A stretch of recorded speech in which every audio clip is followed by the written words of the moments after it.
नमस्कार दोस्तों, आपका स्वागत है हमारे YouTube चैनल डरावने किस्से में। दोस्तों, आज की कहानी जैसलमेर के एक गांव की है। आपने तो सुना होगा कि रात को पानी पास रखकर सोना चाहिए। ये मेरी कहानी आज की पानी पर आधारित है। आज से 10 साल पहले राहुल अपने मामा के यहाँ जैसलमेर गया।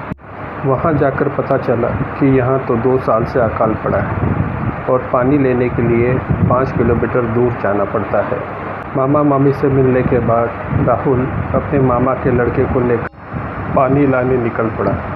रास्ते में पैदल चलकर वे लोग थक चुके थे, इसलिए एक जगह पर बैठ गए। तभी उसके मामा के लड़के ने वहाँ का एक किस्सा सुनाया कि पिछले साल पानी की वजह से एक औरत का बच्चा रो रहा था और वो काफ़ी बीमार था, इसलिए वो पानी मांगने हमारे गांव में आई थी, लेकिन उसको किसी ने पानी नहीं दिया। जब वो वापस लौट रही थी तो रास्ते में ठाकुर का घर दिखा। वहाँ पर उसने पानी देखा तो उसने बिना पूछे पानी पीने की कोशिश की। जब उसको ठाकुर ने देखा तो वो गुस्से से आग बबूला हो गया और कुदाली लेकर उस औरत की तरफ दौड़ा। उस औरत ने भागने की कोशिश की, लेकिन वो गिर गई। ठाकुर ने आव देखा न ताव कुदाली से उस औरत की हत्या कर दी।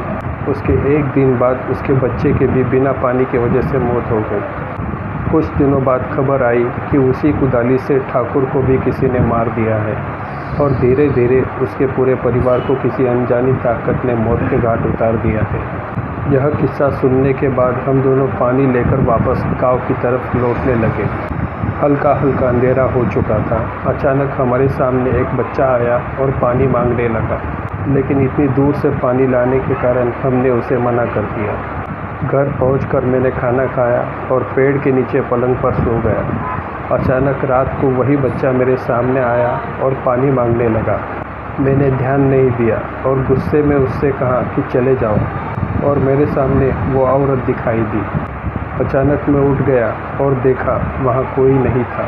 मैंने सोचा कोई सपना आया होगा। फिर रात को 2 बजे के आसपास मैं पेशाब करने के लिए खुले मैदान की तरफ गया और मुझे पानी शब्द सुनाई दिया। मैंने सोचा मामी होगी। फिर मैं वापस पलंग की तरफ लौट आई था कि अचानक फिर पानी शब्द सुनाई दिया। अब मैं गुस्से से आग बबूला हो गया और कहा, कौन है, सामने आ जाओ, अब भी पानी देता हूँ।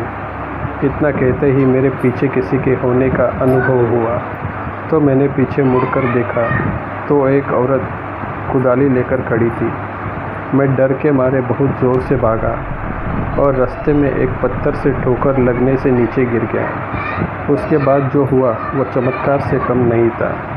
उस रात हल्के बादल थे और अचानक कुछ पानी की बूंदें उस औरत पर पड़ी और वो औरत गायब हो गई। मैंने अपनी जान बचाने के लिए प्रभु को धन्यवाद देने लगा। अगले दिन ही सुबह जल्दी 5 बजे मैंने अपने घर मकराना जाने की ठान ली। मैं अपने मामा मामी को बिना बताए ही निकल पड़ा। स्टेशन पर पहुंचा और बैठे हुए मैंने देखा कि एक बच्चा रो रहा था। मैं घबरा गया, लेकिन वो औरत पास आई और पानी मांगने लगी। मुझे प्यास लगी थी, लेकिन मैंने अपनी बोतल से उस औरत को और बच्चे को पानी पिला दिया। उसके बाद रेल आ गई और मैं अपने घर पहुंच गया। उसके बाद से मैं हमेशा पानी अपने पास रखकर सोता हूँ। तो दोस्तों, आपको आज की कहानी कैसे लगी ये कमेंट करके ज़रूर बताएं। कहानी सुनने के लिए आपका धन्यवाद। जल्दी मिलेंगे हम एक नई कहानी